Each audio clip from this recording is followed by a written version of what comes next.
recap of what I read in June. So it's really as of June 22nd, which is the day I am filming this. And so far I've read 18 books, 17. I'm not good at math, but 3 of them are for book club for either the Cozy Escape or the Paracozy. So we're going to skip those and just go over the rest of them. And don't worry, there are absolutely no spoilers in today's video. It's just a recap of what I read, the ratings I gave them on Goodreads, and kind of what I thought of them and whether or not I would continue in this series. Hi everyone, I'm Lisa, author of the Frosted Misfortunes Cozy Mystery Series, starring my own little kitty cat, Lucky. And on this channel, we talk all about mysteries, whether those are books, TV shows, or movies. So if this sounds like you or something you might be interested in, make sure to hit the subscribe button below. I post new videos every Tuesday, or I just do extra videos because I just can't help it. So let's go in the list in the order in which I read them. So the first one is Pint of No Return by Dana Mentink. This is number 1 in the Ice Cream Shop Mysteries. I gave this book a 2, mostly just because it was boring, but also because there was like this weird Insta BFF friendship that didn't really make any sense and kind of just felt like it was smushed together just because. Anyways, it is about this woman who is married to this guy who I guess embezzled money or something, and so she's upset because he embezzled money, or maybe he's in jail, so she gets divorced from him, and then she moves back to his hometown because for some reason the divorce settlement, she got an ice cream shop that he owned as part of his holdings. But I would think if you were arrested for embezzlement, they would just seize all assets, but anyways, whatever. She goes back to his hometown, and then while she's there, she meets 2 of his ex-wives. One of them is accused of murder, and then she instantly becomes this person's BFF, even though she's never met her before, and like tells her she loves her and she cares about her, and it was like kind of just weird and contrived, and like works really hard to prove her innocence. So it just felt kind of like it didn't, I don't know. Anyways, I'm not continuing that series. The next one is New Corpse in Town by Lily Quinn. So this was just kind of a dorky looking cover where I was like, I'm just going to give it a try. It looks fun. I gave this book a 2. It is number 1 in the Secret Isle mysteries. So this woman has been an FBI agent, but she takes a leave to go hang out with her mom on this island. I don't know if it's for a vacation. They don't really say.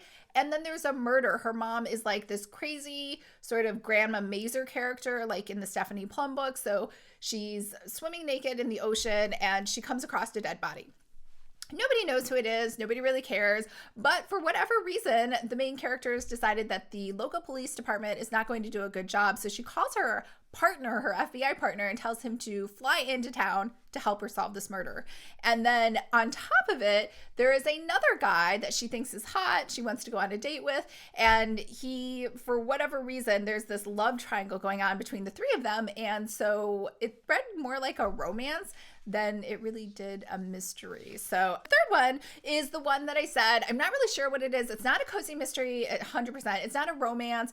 It just read like a young adult, even though the character is technically not a young adult. She's 27 or 28. But anyways, it's called The Secret Bridesmaid by Katy Birchall, and it's a standalone novel. I gave this book a 2. This was supposed to be, it looked like a rom-com, and this author has only ever written young adult. This is her first like adult contemporary. And it sounded like such a cute concept. It's basically about a woman who gets paid to be a professional bridesmaid. And I thought it would be funny and full of like cute little antics, but instead it is just boring. And it reads just like a high school mean girl kind of thing. So she has this client, for whatever reason, she's like, this is going to be like the best opportunity ever for me, which doesn't make sense because she has to sign a non-disclosure agreement. So she can never tell anybody that this was her client. And so she works really hard for this woman who treats her awful because she like mean girls her and like calls her out on stuff and insults her, like treats her like garbage. And then on top of it, this girl also has the bride also has another friend who mean girls her. So it 100% felt like it was like a high school book. And so and there was no like romance at the end or resolution. It's just this woman running around doing these weird high school antics. So anyways, the next book is Murder in G by Alexia Gordon. Now this is number 1 in the Gethsemane, I think I'm saying that right, Brown Mysteries. In fact, I know I'm saying that right because I listened to the audiobook. So this book I gave a 3. I didn't realize this was a paranormal. Like the cover looked like it was a normal contemporary, but this is about a ghost. So the main character, Gethsemane, comes to Ireland to teach some like little kids how to play in an orchestra. And somehow this assignment is supposed to help her get a big assignment as the lead for the orchestra for the Boston Pops or something like that. I don't even know how teaching small children is going to help you with the big orchestra, but whatever. I don't know anything about professional conductors or orchestras, so maybe that's normal. Anyways, they put her up in this house and it's haunted, and apparently it's haunted by a ghost who is this guy who died 25 years ago. They think he killed himself, but he said he was poisoned. And then right like the day before, his wife was killed. And so he asked her to solve the mystery for him. And it was kind of confusing because there was such great banter between the ghost and the main character where they're going back and forth and you're like, oh my God, they're so in love and it's so cute. And then you're like, oh wait, he's dead. And also he was married and he's deeply in love with his wife who he's trying to find, who I guess he can't find on the ghostly plane for whatever reason. So they start talking about ghost stuff and seances. I don't know, all this ghostly stuff. And I obviously was not expecting a paranormal. If I knew that, I probably wouldn't have read it. I didn't realize it was a ghost thing.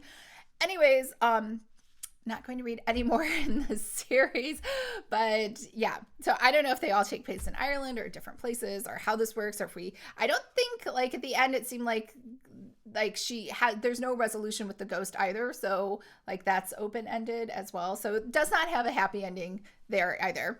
The next book is Last Pen Standing by Vivian Conroy. This is number 1 in the Stationery Shop Mysteries, and I gave this book a 2. So basically she gets a bunch of money from her grandmother and she opens the shop with her friend because she doesn't have enough money to open it by herself. But somehow, I don't know, it's kind of weird because her friend is, I don't know, helping to run the store or help finance the store. So she says to her friend, she's like, oh, as an owner, you get a discount. And I'm like, what are you talking about? She owns the store. It was like really weird. So anyways, they go to a hotel instead of their stationery store to hold a stationery workshop or a crafting workshop. And then while they're there, somebody dies. Not related to the crafting workshop, not related to somebody they know. It's just they find a random body and all of a sudden the police are like, you did it. Which doesn't make any sense because she doesn't know that person and had no connection to him. But anyways, that's pretty much the whole story. Like, you're just like, I don't get it. I don't understand what's going on. And so I will not be continuing with that series. The next one is A Potion to Die For by Heather Blake. This is number 1 in the Magic Potion Mysteries. Now, I DNF'd this book before, but I kind of had book FOMO because everyone kept talking about how great this book was. And I was like, oh my God, I have to read it because everyone loves it. And so anyways, so I read it, and it's basically about a woman who is a witch. She makes love potions. So everybody in town like wants to come to her to have someone fall in love with them, or if their husband's about to leave them, make it so their husband doesn't divorce them. And her sister creates hexes, which obviously do the opposite or do something bad or curse somebody. And so anyway, she goes into her shop, and in the potion room, there's a lawyer and he's dead. So possibly it was one of her potions or something else. And so she's the prime suspect, and her ex-boyfriend, who for whatever reason she was supposed to marry twice, is the sheriff, and he's in charge of the investigation. But I guess he can't marry her because of his mother. And so his mother is always like, don't do it, or I don't approve, or I don't know, something stupid like that. But she's still in love with him. And like, I think that was the biggest thing for me, like, just move on with your life. So instead at the end, she's still like sad about it and hoping that he'll like say, like, stand up to his mom, even though he never has his whole life, and like want to be with her again. So yeah, I'm not going to read any more in that series. And I no longer have FOMO. It's all gone now. The next one is Arsenic and the Azaleas by Dale Meyer. And this is number 1 in Lethal Garden Mystery. So I gave this book a 2. So this is, I guess, mostly because the main character was really ditzy and just didn't seem very smart. Like, there were so many obvious things that she could have done to help improve her life. So basically, she was married to this rich billionaire, and she's like, she keeps complaining about how she was a trophy wife, which quite honestly, it was like 15 years. Like, you could have done something else. I don't know, had a career or started a business or anything than just complaining that you were a trophy wife. So he divorces her and ends up marrying her divorce attorney. And she complains about how she got tricked into signing a settlement where she got nothing, even though she didn't sign a prenup agreement. And then she only has her like loser car that barely runs. And she is staying at her grandmother's house. And her grandmother has checked into a nursing home so that she can have a house. It didn't really make a lot of sense. Anyways, she also has to care for this dog, a cat, and a bird. The bird's the only person in this whole book who has any personality. He's kind of spunky. He says cute little things, and he says things twice and like always calls her out. I don't know that birds are that intelligent, but anyways, they find a finger or some body part in the backyard in the garden. And so she is now the number one prime suspect, even though she just got into town a few minutes ago. And the body clearly has been dead for a while. So that didn't make a lot of sense either. So that's definitely a series I will not be continuing. The next one is Heart of Lies by Debra Burroughs. And this is number 2 in the Paradise Valley Mysteries. 100%. I love this book. This book was a 5. So now I understand the basic structure of these books. So this is another one where it's not a cozy mystery. It's a mystery of some sort with like a lot of romance in it. Yeah, so it's a little confusing and I totally didn't think it would work, but I absolutely love these books. So basically, I think what she does for every book is she does backstory for the first 40%. So you get to know everybody, including the victim.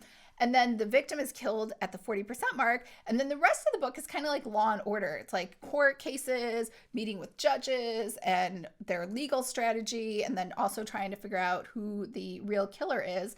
And that's, I think, how she structures, I'm guessing, because it was exactly the same in the first book. Anyways, there's this other like underlying mystery that strings all the books together, which is her husband was killed. He owned a detective agency, and so she doesn't know who killed him. And so we hit a huge clue in this story on his past and who he might have been. So that's very exciting. The next book in the series is a 2.5 book. So that means like this book was book 2. The next book is 2.5. So it's a prequel where it backtracks and tells all about her life before he was dead. So I am excited to read that, and I will be definitely continuing the series. All right. The next book is Designer Dirty Laundry by Diane Vallere. This is number 1 in the Samantha Kidd Mysteries, and I give this one a 4. I actually really like Diane Vallere books, and they're very entertaining. She has great characters, and it's not like overwhelming with like 1,000 people in the book. Basically, this woman moves back to her hometown. She actually moves into her house that she grew up in, and she goes to work. She used to be a fashion buyer in New York, but she's now going to be in charge of a trend. She's a trend specialist for a guy who is a shoe designer. I guess he's like a huge deal and he's very famous. And on her first day of work, he shows up, he's dead, like in the elevator. And so there's a paramedic there and they're like, we're taking him to the hospital.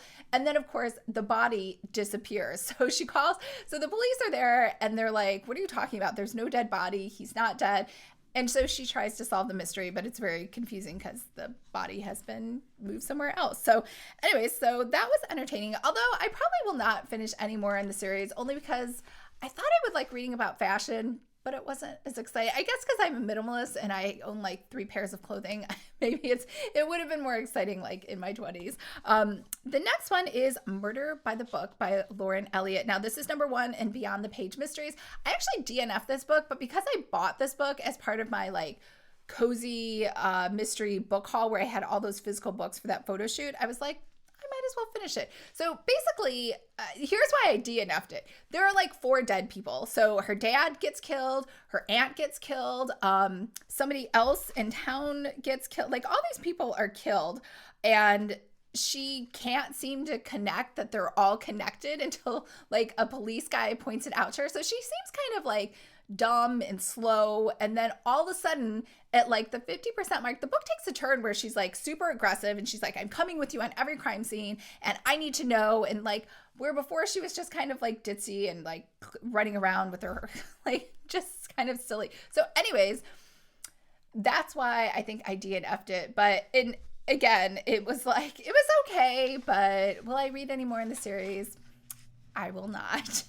The next book is Coach to Death by Victoria Laurie. So I read this book. This is number 1 in the Life Coach Mysteries, and I gave this book a 4. However, I will not be continuing this series. So I read this book because Victoria Laurie wrote the Abby Cooper mysteries that we read for the Para Cozy Book Club. But as I mentioned to everyone in the Para Cozy Book Club, I thought I would really like paranormal cozy mysteries, but I'm really not that into them. So she's like, well, this book has no paranormal elements, and it's basically about Abby's sister, Kat. So Kat is this like multimillionaire, self-made entrepreneur.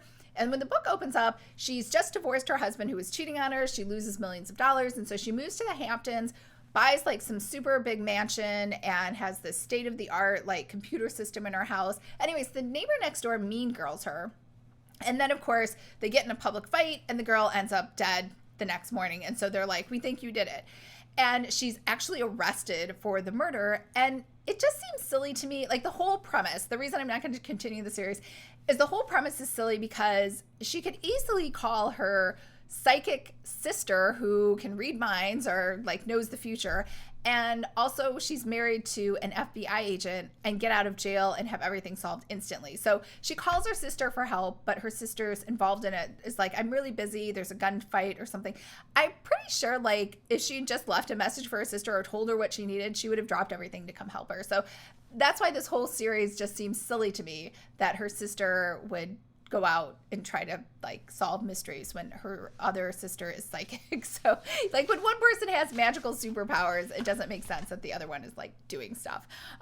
Anyways, the next book is Deadly Summer by Denise Grover Swank. So Denise Grover Swank writes these amazing books like everyone's always talking about. Again, like I kind of had FOMO because I read one of her PWFs and they were like, it was pretty good, but I wasn't really into the paranormal part, so I didn't continue the series. This is number 1 in Darling Investigation. So I gave this book a 3, only because she is a really good writer, but I really wasn't into a reality TV show. So the main character used to be a childhood actress, but now she's broke because her mom stole all of her money. I mean, hello, Britney Spears, right? And so she now has to star in a reality TV show where she does real life PI detective work, which is the character that she played in her childhood TV shows, I guess. And so anyways, it's back in her hometown, and she runs into her ex-boyfriend, and they like, you know, I don't even believe in second chance romance. Like, just move on with your life. So anyways, they have like some romance thing going on. And then at the same time, she's like doing some random investigations, but the reality TV show like overtakes the whole thing. And yeah, I think I'm just not into the reality. It's the same reason why there was that Hollywood Murders, and I was super excited, but I'm really not into like that whole vapid, like superficial Hollywood TV kind of thing. And so that's the only reason I will not be continuing the series. But it was a good book. Like, if you like reality TV shows, like, I think you would really like reading this book. The next one is Peach Cobblered by Anna Gerard. This is number 1 in the Georgia B&B, and I gave this book a 4. I actually really liked this book. Like, it was like kind of a surprise. So this woman comes to Georgia. I think it was, again, a divorce or something. Her husband cheated on her. And she buys this bed and breakfast, this like Victorian mansion, and she can't get the license to go through. It's going to take a while. And then all of a sudden the mayor's like, we will give you the license today if you can open up for shop tomorrow. And she's like, what? And she's like, I can't be ready by tomorrow. And they're like, we have a whole group of nuns who need a place to stay because there's this mean real estate developer that's kicked them out of their, I guess, home or something. It's like, okay, I'll do it. And then at the same time, there is a man dressed as a penguin who says he's an actor, and his aunt left him the mansion. So he sues her for the mansion. And I guess he's good looking. That's how she describes him. She's attracted to him. And so it's kind of weird because he's suing her. And then at the same time, the real estate developer that they all hate ends up dead, but he's dead inside of the penguin suit. Nobody knows why he's wearing the penguin suit. First of all, I don't even know why the actor's wearing the penguin suit. Like, if you're an actor, why are you running around town in a penguin suit in your costume? Anyway, it didn't really make a lot of sense. That was kind of the weird part. It's kind of why I didn't give it a 5. And you have all these nuns who are really colorful, and everybody in the town was super nice. So I did like it, just in general as a cozy mystery. It did a really great job. So Anyways, that was a 4. And then the last book that I read was Dead End Detective by Amanda Flower. This is number 1 in the Piper and Porter Mysteries. And I gave this book a 3, and that's being generous. It was probably more like a 2.5. This is part of the Hallmark publishing books, which I don't know if you know this, the Hallmark channel, I guess, has started to publish Cozy Mysteries. There are 4 of them in there. I actually did not like any of the other 3. However, I do really like Amanda Flower's Amish mysteries. And so I was like, well, maybe I'll try this out. So this is not Amish at all. It's just about these women that own what's called the Two Ladies Detective Agency. However, one of the ladies is killed right away at the beginning of the book. And even then, it sounds like their detective agency is totally failing. She is saving a cat from a tree. That's basically her job as a detective. Like, that's the most lucrative assignment she can get. Anyways, her friend is dead, and they made a pact before they died that they would each leave the detective agency to each other in their wills so that they wouldn't have to worry. And plus, her friend owned the house that she lives in, so she was supposed to leave her the house too. But unbeknownst to her, her friend double-crossed her and instead left the house to her nephew. So now she doesn't have a house to live in, and also the agency, which her friend owns 60%, the majority is now owned by her nephew. So they each think that the other one killed the aunt. And also, there's some other secret investigations that this other woman was doing that were actually really good investigations that she didn't tell her about. So I guess it just didn't really feel like a cozy, and the whole double crossing thing, and it didn't give me the warm, touchy feelies. Plus, the whole Piper and Porter mysteries, now it's, instead of the Two Ladies Detective Agency, it's a guy and girl, and they're supposed to be like romantically interested in each other, but there was no like chemistry between the two of them. So yeah, and the reason I like the Amanda Flower mysteries is because of the mystery and the whole family and the whole Amish thing. And so it's never been because of the romance. Like, the romance never really worked in any of her books. And so I think that's why the whole crux of this book is it's supposed to be kind of like a romance kind of thing between the two of them. Kind of like, if you remember, there was that really old TV show with Sybil Shepherd and Bruce Willis, and she owns the detective agency, and he's already a detective, and they kind of worked it. I think they were trying to do the same thing, but it just didn't work in here at all. So anyway, this is the 4th and final Hallmark cozy mystery that I will try. I think I'm going to just pass on any of them in the future. So that is everything that I've read so far in June, and I will report back at probably not the end of June, like the first week of July, on the other books that I read in June. All right, I hope everyone's having a fabulous day, and I will talk to you guys later. Bye.